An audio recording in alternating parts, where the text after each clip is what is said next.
Bonjour à toutes et à tous, bienvenue dans le podcast La Sueur. Bonjour mon cher Rust. Salut Guillaume.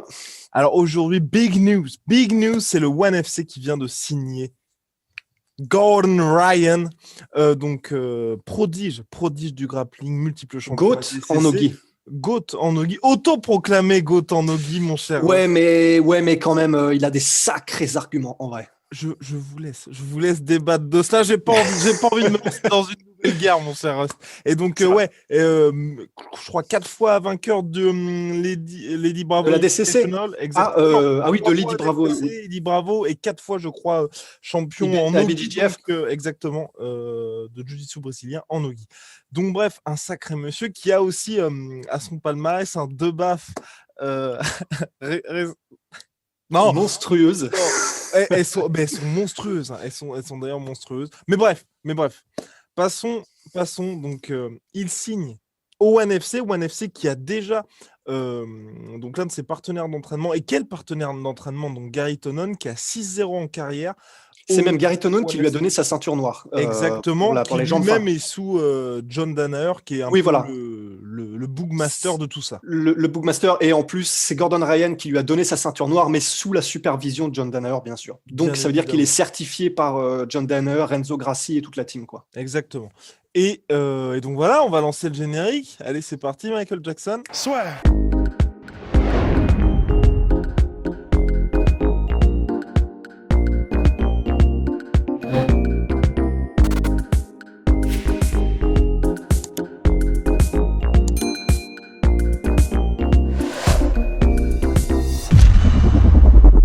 Il a signé, il devrait se lancer en MMA. Après, il est un petit peu pressé parce que c'était le dirigeant du ONE FC qui a dit il va faire des compétitions en grappling et en MMA. Et ensuite, sur ses propres réseaux sociaux, bien évidemment, Ryan a dit ce sera du grappling. Et si jamais j'ai envie de faire du MMA, le ONE FC sera l'endroit où je vais faire du MMA. Donc bon, la hype redescend un tout petit peu, en tout cas de mon côté. Oui, voilà, c'est ça. En fait, c'est pareil. Au début, tout le monde était en mode il fait du MMA, ça y est.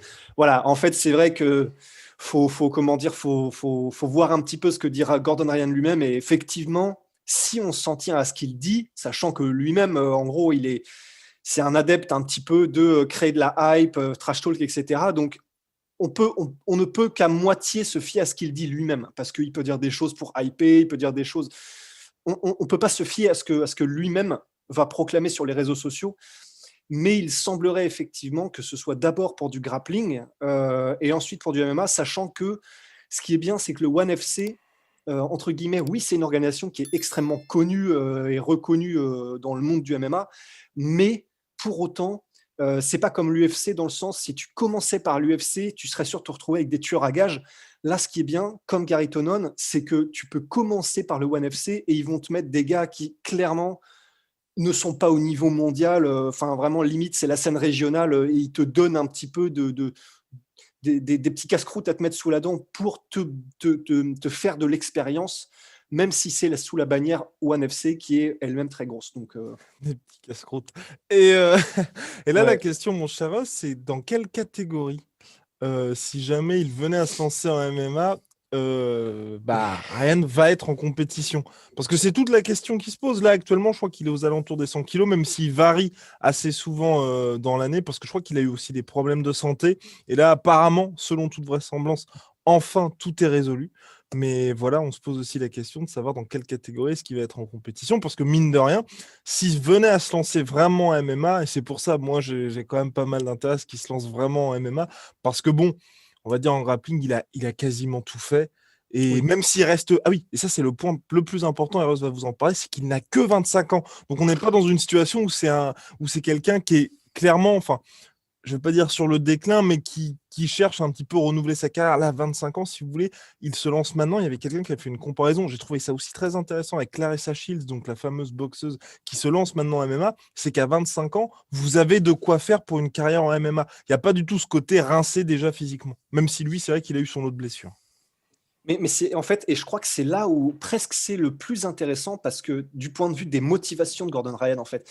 Parce que Clarissa Shields, je soupçonne que ce soit malgré tout ce qu'elle dit, malgré tout ce qu'elle raconte, je soupçonne que ce soit juste pour le bif, en fait, qu'elle aille en MMA parce qu'elle ne fait pas assez en boxe anglaise. C'est mon avis, je soupçonne, j'en sais rien. Mais il y a quand même des fortes, il y a de fortes raisons de croire que ce soit le cas.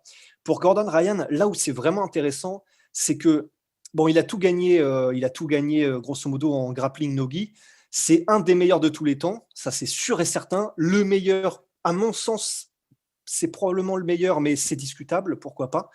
Mais là où c'est vraiment intéressant, c'est que, comment dire, dans les années à venir, il fait déjà pas mal d'argent, Gordon Ryan, Mhm. et il en aurait probablement fait de plus en plus dans le monde du grappling. Parce que comme disait John Danner, en fait, et c'est très intéressant, et je vous conseille d'aller voir si vous pouvez, si vous êtes anglophone, sa discussion avec Ben Askren, qu'il a fait il y a quelques semaines ou quelques jours, à côté de la compétition, en parlait de la compétition Who's Number One. Et en gros, il parle de tout ça. Parce que John Danner, ça fait partie des gars, même si c'est un des coachs de Gordon Ryan, qui dit: moi, j'ai tout fait pour le dissuader d'aller en MMA. Et la raison pour laquelle John Danner dit ça, c'est parce qu'en fait, John Danner dit: je pense que dans les 10 années à venir, le grappling, et en particulier le grappling no-gi, et en particulier le grappling no-gi orienté soumission, va probablement connaître un essor phénoménal. Et du coup, il dit, ben, personnellement, moi, en tant que John Danner, j'aimerais beaucoup, parce que les révolutions commencent par des individus, que Gordon Ryan reste en MMA parce qu'il a tout ce qu'il faut, En au même grappling. titre que, voilà, en grappling, pardon, il a tout ce qu'il faut, au même titre que des Gary Tonon ou des Craig Jones, pour devenir une des stars qui fait que le grappling passe au niveau supérieur comme il est déjà en train de le faire. Après, John Danner rappelle aussi que 99% des pros qui font du grappling à haut niveau en tant que professionnel galèrent, mais comme des C'est ça. porcs, pour gagner leur vie, en fait. Et c'est là où c'est vraiment intéressant, c'est que c'est pas le cas de Gordon Ryan. Il gagne bien sa vie et il l'aurait probablement gagné de mieux en mieux au fur et à mesure que le sport prend de l'essor, justement. Malgré tout, il décide de passer en MMA. Alors, à terme, il fera peut-être encore plus d'argent en MMA, mais ce qu'on veut dire par là, c'est que son Oui, il y a sport, peut-être une révolution qui est. On est peut-être il y a passé à côté d'une révolution. Il y a peut-être, mais en plus de ça, surtout, ce qui est bien, c'est qu'il a déjà tout gagné en grappling. Il aurait pu y rester et gagner très très bien sa vie, parce qu'il cite aussi John Danner. Ils font des comparaisons avec Ben Askren dans le monde de la lutte, où c'était pareil il y a une dizaine d'années, où en gros tout le monde galérait de ouf, et maintenant des gars comme Jordan Burroughs, par exemple, arrivent très bien à gagner leur vie. Ouais, mais Et t'as ben en toujours fait, un plafond de verre. Enfin, je sais pas. Enfin, pour ma part, mon cher Rust, et là, je suis ouais, désolé, je coupe la parole de Rust, hein, ça ne se fait non, pas t'inquiète, beaucoup. t'inquiète, t'inquiète. Mais il n'en prendra pas ombrage, rassurez-vous. Mais c'est non, c'est plutôt ce que je veux dire, c'est que tu as toujours ce petit plafond de verre en fait, qui fait que ce soit en lutte avec Jordan Burroughs, qui est aujourd'hui, pour le coup, tu vois, même si j'adore Jordan Burroughs, pour moi, tu vois, physiquement, et puis même, on va dire, au niveau des. Quand il fait des vraies compétitions de lutte, il a un petit peu baissé le pied. Mais il a réussi à, comment? À rester dans le jeu parce que justement, aujourd'hui, il se permet de faire des choses un petit peu plus. Qui sortent un petit peu de la pure compétition. On se souvient de son combat d'exhibition contre Ben Askren et tout ça. Mais ce que je veux dire, c'est que ce soit en lutte ou en grappling, malgré tout ce qu'il y a, tu vois, par exemple, l'IBI de Eddie Bravo, il y a certains qui sont contre. Moi, je trouve que c'est très bien parce que ça apporte une Pareil. nouvelle dimension, justement. Mais Ouais, tu vas toujours avoir ce petit côté, bah, soit c'est diffusé sur Flow Grappling, soit c'est diffusé sur l'UFC Fight Pass.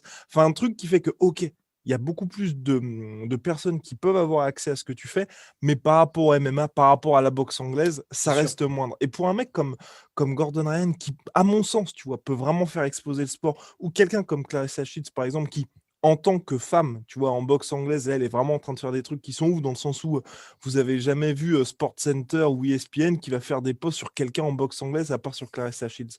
Donc quand tu as quelqu'un comme ça qui peut se permettre d'aller dans un sport qui est vu par beaucoup, par le plus grand nombre, tout en ayant la possibilité de rester un petit peu dans son sport aussi, tu vois, certes, être beaucoup moins présent, mais faire, tu vois, deux, trois combats ici et là, je trouve que c'est bien parce que ça permet en fait de toi, bah, tu deviens plus grand de ton sport, tu deviens une superstar, tout ça, mais en même temps, tu apportes la lumière sur ton sport où les gens n'auraient peut-être pas regardé ça. Dans le sens, tu vois, Clarissa Shields, je pense que, honnêtement, si elle était restée en boxe anglaise, elle aurait continué à démonter tout le monde, elle aurait continué sa moisson au niveau des ceintures, même si là, c'est vrai qu'il y a une certaine limite au niveau des poids, mais bon, bref, elle aurait continué tout ce qu'elle fait et elle serait restée un peu dans son microcosme. On est d'accord, c'est improbable qu'elle batte Amanda Nunes, mais si tu vois, d'ici 2 ans, il y a un super fight contre Amanda Nunes, soit elle bat Amanda Nunes, soit elle est pas ridicule, ou même si là, par exemple, elle bat Kyle Harrison. Kyle Harrison au PFL, les gens ils vont être waouh, waouh, waouh, waouh, waouh, c'est très très sérieux Clarissa Shields, et donc forcément pour elle ça va être beaucoup plus intéressant. De même pour Gordon Ryan, tu sais, t'auras ce côté, ok, tu vois, je sais pas moi, il arrive au ONE FC, il fait des bons trucs, ensuite il est à l'UFC, les gens ils vont peut-être se dire, ah bah ok, moi je pensais pas à faire du grappling, mais ça peut vraiment servir, enfin évidemment que ça sert évidemment en MMA, mais ce que je veux dire, tu vois, les gens qui seraient peut-être laissés tenter par tel ou tel autre sport, vont peut-être découvrir ça et ensuite prendre un abonnement à Flow Grappling ou regarder les compétitions de grappling sur l'UFC Fight Pass. Donc pour moi, tu sais, c'est peut-être un peu naïf de croire ça, mais je pense que c'est une bonne chose aussi pour le sport, mine de rien. S'il ne l'abandonne Non. pas complètement, bien sûr. En fait, ça se défend carrément, hein, ça se défend carrément parce que le plus de lumière tu peux apporter, en fait, ça rejoint, tu vois, paradoxalement dans une route parallèle ce que dit un peu John Danner, c'est juste que c'est une autre manière de voir les choses qui est que ben, si effectivement tu veux commencer une révolution pour ton sport et donc qu'il faut passer par des individus, ben, autant que l'individu ait un rayonnement médiatique qui soit le plus grand possible lorsqu'il veut démarrer cette révolution dans son propre sport, en fait. Mais pour moi, euh, je pense malgré tout que si vraiment, tu vois, pour les comment dire, c'est pas vraiment les puristes, mais euh, Gordon Ryan, il a la possibilité, s'il continue à se concentrer à 100%, juste ne serait-ce que pendant 3-4 ans encore, sur le grappling no-gi, il avance à une telle vitesse, il progresse à une telle vitesse, il est tellement, tellement au-dessus de tout le monde qu'en gros, il a la possibilité là, il a dit qu'il se concentrait déjà sur la DCC 2022, mais il a la possibilité, en gros, de devenir un grappleur no-gi qui aura atteint une maîtrise technique et des sommets comme on ne pouvait même pas encore les imaginer. C'est-à-dire que là, il est au-dessus du reste, largement, mais il a la possibilité en 3-4 ans de devenir une légende, mais comme peut-être le grappling no-gi n'en aura jamais connu, tu vois. Du coup, je me dis, et ce qu'il ne fera peut-être pas si il est obligé de se concentrer en même temps sur la lutte, sur le striking, sur le MMA et tout ça. Et du coup, je me dis, même si ça, je comprends carrément ce que tu dis et ça se défend de ouf, mais je me dis, bah, d'un autre côté, c'est vrai que si ce qu'il faut aussi pour faire avancer le sport et pour le faire exploser, c'est des légendes comme on n'en aura jamais connu avant, ben je me dis ça peut être intéressant aussi de continuer sur 3-4 ans une progression de Gordon Ryan pour voir jusqu'où est-ce qu'il peut, tu vois, devenir la version Super Saiyan 15, tu vois. Et du coup, ben, c'est pas évident pour moi qu'en allant en MMA, oui, il va avoir une exposition médiatique qui sera beaucoup plus grande. Oui, il sera beaucoup plus connu et il mettra de la lumière sur le grappling. Mais je me dis, est-ce qu'il mettra. Parce que tu vois, quand on voit des gars comme Rickson Gracie, encore aujourd'hui, c'est des mecs, c'est tellement des légendes vivantes que rien que par leur aura et rien que par ce qu'ils représentent, ben en gros, ils donnent une dimension au sport. Ben, du coup, là, c'est Guy Grappling, mais enfin, comment dire, au sport de préhension, enfin, au jiu-jitsu brésilien en tout cas, quoi.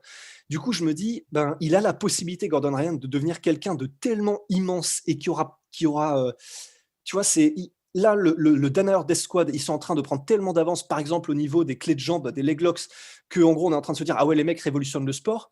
Bah, Gordon Ryan, il a la possibilité, même lui, en tant qu'individu, d'aller tellement loin dans la maîtrise technique, dans l'évolution du grappling, de ces trucs-là.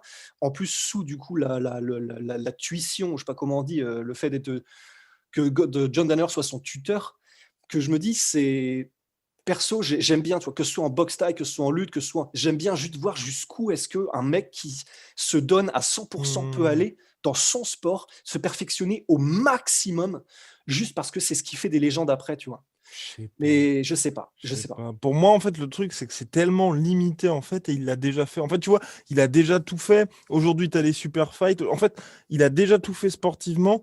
Aujourd'hui, ils sont en train de mettre en place des choses pour justement faire plus de sous parce que bah, quand tu fais ça bien sportivement, il n'y a toujours pas assez d'argent. Et là, il a un peu fait le maximum de chaque côté. Donc là, à part se dire, tu regagnes la DCC, tu regagnes les championnats du monde, tu regagnes l'IBA. Enfin, tu peux faire C'est toujours vrai, plein de trucs. Ouais, non, c'est vrai Tu qu'il vois, peut pas faire beaucoup plus. il peut pas Ouais. faire beaucoup plus et surtout beaucoup plus dans quelque chose. Tu sais, on n'est pas en mode Michael Jordan où en gros, bah, tu te dis, je vais gagner un nouveau titre avec les Bulls, donc tu te fais 30 millions de dollars parce que tu reviens, enfin, voilà, tu as une exposition de malade. Et c'est ça, en fait, le truc, c'est qu'aujourd'hui, je te rejoins complètement, il peut être devenir une figure quasi mystique du sport et se dire, putain, le mec, pendant 10 piges, il a tout gagné, tout dominé. Et effectivement, mais après, est-ce que en gagnant tout, en dominant tout, ok, je pense que ça fera une révolution dans le monde du grappling et tous les aficionados vont dire, putain, ouais, il y a eu un avant, après Gordon Ryan, c'est un truc de malade. Mais là, je me dis honnêtement, il fait partie du Dana Horde Squad. Donc, ne serait-ce que ça, tu vois, enfin, ce que je veux dire, c'est qu'il bénéficie de ça, le fait qu'il y a un petit peu de name dropping avec JSP aussi pour les mecs du MMA, le fait qu'il y ait tout l'aura de John Danaher, le fait qu'il ait gagné toutes ses compétitions, qu'il soit aussi beau gosse, mine de rien, qu'il soit américain. Donc, déjà, tu as tout ça qui fait qu'aujourd'hui, je pense Et il vraiment. parle bien. Et qui parle bien, même si c'est une figure un petit peu polarisante du sport. Parce que c'est ça aussi, c'est le truc. Mais d'un autre côté, les C'est gens un le peu comme regardent Connor, pour quoi. gagner, les gens le regardent pour perdre, donc c'est C'est bien ça. parce qu'il gagne sur tous les tableaux. Mais est-ce qu'il peut faire plus que ce qu'il a fait déjà aujourd'hui? Alors qu'en plus, enfin, et puis au-delà de ça, maintenant, tu vois, tu as un petit peu le côté bif et tout ça, il clash sur les réseaux sociaux. Je pense que vraiment, pour moi, l'étape au-dessus, quand tu as vraiment déjà tout nettoyé, c'est de passer à autre chose, tu vois. Et de passer à autre chose, soit, et c'est pour ça que pour moi, le ONE FC, c'est bien, parce que même s'il continue en grappling, il continuera le grappling au ONE FC. On peut dire ce qu'on veut sur le ONE FC. Je pense que ça reste quand même une plateforme importante où il y a plus de personnes qui vont regarder ça. C'est comme si l'UFC, enfin, toute proportion gardée, bien évidemment, lançait, tu vois, ou Bellator, tu vois, ils faisaient Bellator Grappling, parce qu'ils ont fait Bellator Kickboxing aussi. Ils font Bellator Grappling, il y a énormément de gens qui vont découvrir ce sport-là. Et pour moi, aujourd'hui, c'est ça qui est important. Je pense que plus que les accomplissements sportifs, il faut que les gens soient au courant de ce qui se passe. Et genre, tu vois, là, tous les articles américains qui parlaient de la signature de Gordon Ryan, c'était vraiment. Ils n'étaient pas en mode. Donc, tu as Gordon Ryan qui signe. Les journalistes, ils ajoutaient. Enfin, c'est vraiment énorme. Enfin, rendez-vous compte de ce qui est en train de se passer. Mais tu vois, Ouais, je ils trouve étaient que obligés de c'est. le dire. C'est Ouais. ça, et c'est triste, je trouve, tu vois, d'être. Ouais. Enfin, je veux dire, si tu as Floyd Mayweather qui demain signe en MMA, les gens, ils n'ont pas besoin de se dire, non, mais. Enfin, il y a Floyd Rendez-vous Mayweather là, compte, qui. c'est Floyd Ouais, Mayweather. voilà, Ouais. c'est ça, voilà. Là, ils étaient en mode, rendez-vous compte, il y a un mec là qui va peut-être faire du MMA. Et je Ouais. trouve, enfin, ça veut tout dire, en fait. Ça veut tout dire quand même un média spécialisé MMA est obligé de dire rendez-vous compte de ce qui se passe. Parce que c'était pas ESPN ou The Sun, enfin, tu sais, un média généraliste. C'est vrai, c'est vrai. Donc bon. C'est Mais après, c'est vrai. je te rejoins aussi. Je te rejoins aussi. Mais et lui, je pense que c'est compliqué aussi comme choix à faire de se dire, d'un côté, je peux vraiment faire quelque chose d'exceptionnel qu'il a déjà fait aussi, tu vois. C'est pas comme Ouais. si. Enfin, ouais, c'est dur comme choix. C'est dur comme choix. Et puis je pense qu'aussi, mine de rien, il est là dans une phase de sa carrière où tu as quand même. Et Rust en avait déjà parlé, je crois que c'était l'année dernière, l'été dernier, où justement, ça fait un moment qu'il pense à la transition MMA. Et je pense aussi que tu as ce côté il peut vraiment faire quelque chose en MMA aussi. Donc, honnêtement, enfin, je pense que là aussi, à mon avis, tu es en train de te dire, bon, si jamais il va en MMA, que ça fois ou qu'il a un pied dedans, un pied dehors, ça peut tout ruiner, c'est clair. Mais s'il va en MMA, qui devient champion du One, ensuite champion de l'UFC et qui fait un run absolument magnifique, ça peut être, Ouais. tu vois? Alors après, par contre, ça me fait super chier de le dire. Ça me fait vraiment super chier parce que vraiment, alors j'ai dit tout à l'heure qu'il parlait bien. En fait, je reviens sur ce que j'ai dit. C'est pas qu'il parle bien, c'est qu'il trash talk et du coup, ça attire de l'attention. T'avais raison de notifier. Mais en fait, surtout, il y a un autre truc qui me fait un peu chier. Il est, Mais c'est ça. il est quoi? Il est blond. Non, non. D'ailleurs, c'est mes cheveux. Enfin bref, non, D'ailleurs, j'adore sa euh, couleur de cheveux. non, justement, j'allais dire, d'ailleurs, je crois qu'il se teint les cheveux, en fait. Oui, il se Mais teint les cheveux surtout, complètement. mais c'est pas ça que je veux dire qui est important, je pense. Mais c'est surtout que là, en fait, il y a en 2 ans, je crois, un truc comme ça, il a gagné un, un nombre de kilos de muscles Mm. impressionnant et Bah, tellement gros programme impressionnant d'entraînement, que, hein. Très, très gros programme. ouais, énorme programme d'entraînement. Mais Après, il a toujours dit sur tous ses réseaux sociaux qu'il n'y avait eu bien évidemment aucun dopage de son côté, que c'était surtout, moi je bénéfice du doute et présomption d'innocence bien évidemment, que c'était dû à ses problèmes de santé. Et il expliquait alors, justement que tous les problèmes de santé qu'il avait, ça faisait qu'il faisait un petit peu le yo-yo. Alors, il y a malheureusement un extrait qui est devenu très célèbre dans la communauté grappling, dans la communauté un petit peu MMA grappling, enfin hybride. C'est un extrait où Gordon Ryan est en interview et en gros, Gordon Ryan répond ouais, mais nous, chez John Danaher, on est à peu près la seule team qui n'utilise pas de produits dopants jusqu'à un certain seuil. Il dit en anglais to a certain degree. C'est devenu légendaire parce que du coup, tu te dis, bon, qu'est-ce que ça veut dire to a certain degree? Non, mais c'est comme Cody Garbrandt, sa langue a fourché. Sa langue a fourché, mon cher Rust. Et alors, il y a ça, il y a ce truc-là qu'il dit, et il y a aussi, alors là, je sais, promets que tu vas pas te marrer parce que je sais qu'on en parle depuis hier et tu vas faire what the fuck, mais c'est vrai. Il y a une chaîne YouTube qui s'appelle moreplatesmoredates.com. Et pour les anglophones, je vous conseille vraiment d'y aller parce que c'est un gars, grosso modo, bon, lui-même, il se dope, hein, il le dit, il est très transparent par rapport à ça, mais en fait, c'est parce que c'est son métier, en fait. Il a une clinique où il conseille à des gens et il les oriente pour, en gros, tout ce qui est PEDs, quoi, des produits pour améliorer leur physique, leur performance, machin. Sauf que du coup, lui, il s'en cache pas, c'est son métier et il s'y connaît vraiment, vraiment de ouf sur le sujet. Et en gros, il fait des vidéos où il essaye de comprendre, sans dire pour sûr, tu vois, mais si la personne, en jugeant sur un physique avant et après, a une possibilité de s'être dopée. Et en gros, sur la vidéo de Gordon Ryan, il dit c'est extrêmement compliqué de prendre autant de masse musculaire et du pur muscle, entre guillemets, en aussi peu de temps. Et pour lui, ça ne fait aucun doute que c'est quasi impossible Quasi impossible. C'est quasi impossible de devenir aussi énorme et aussi monstrueux en si peu de temps. Alors, on n'en sait rien. On n'en sait rien, et en particulier nous, parce qu'on n'a aucune formation là-dedans et on ne s'y connaît pas. Mais je trouve que ça fait beaucoup et que j'ai du mal à me dire que du coup, parce qu'à l'UFC, on sait quand même que malgré tout, il y a quand même beaucoup plus de tests. Ça me paraît compliqué, en fait. Ça me paraît compliqué. Alors, pour répondre à la question qu'on s'est posée tout à l'heure, je pense que si jamais il devait aller en MMA, disons, le ONE FC, ils ont un système de cut qui est un peu spécifique, mais mettons, à l'UFC, tu vois, je pense qu'il irait en middleweight. Middleweight, ouais, je pense. Ouais. Donc, moins de 84 kilos. Il fait à peu près 100 kilos dans la vie de tous les jours. Après, il est quand même très, très sec pour 100 kilos. Il est très dessiné. Du coup, ça peut être compliqué aussi de perdre autant. Mais en tout cas, j'ai juste du mal à le voir aller à l'UFC si ses soupçons s'avèrent, en fait. Parce que si donc il est obligé dans un monde parallèle où Gordon Ryan utilise des produits et où il a utilisé ces produits pour devenir aussi énorme, s'il n'en a plus et il n'en utilise plus autant, j'ai peur qu'il dégonfle un peu. Et dans ces cas-là, en fait, ça se trouve, il ira même en welterweight ou quoi, tu vois. Flyweight. Mais donc voilà, je sais pas, ce sont que des soupçons, on n'en sait rien. Mais voilà, c'est un peu, on en est là, quoi. Oui, mais jusqu'à, de toute façon, à suivre, quoi qu'il arrive. Là, pour l'instant, il va à ONE FC, où je crois qu'il n'y a pas les mêmes tests qu'à l'UFC. Puis on sait bien qu'à l'UFC, qui est en partenariat avec l'USADA, l'agence américaine antidopage, il y a énormément d'athlètes qui, auparavant, soit prenaient TRT, soit il y avait donc testosterone replacement therapy ou d'autres produits qui ont eu une carrière après. Je pense notamment à Vitor Belfort. Je pense évidemment à Alistair Overeem. Donc voilà, tout est possible. Tout est possible, bien évidemment, pour Gordon Ryan. Et puis, la vraie question, et on verra ça à l'avenir, c'est après la DCC 2022, va-t-il en fait faire véritablement sa transition vers le MMA?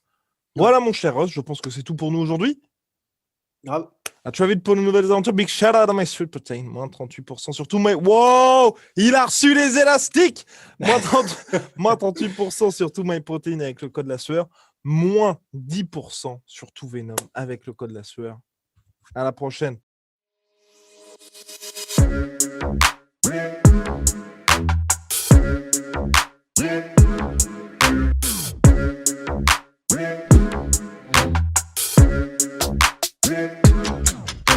I'm fucking coming for you!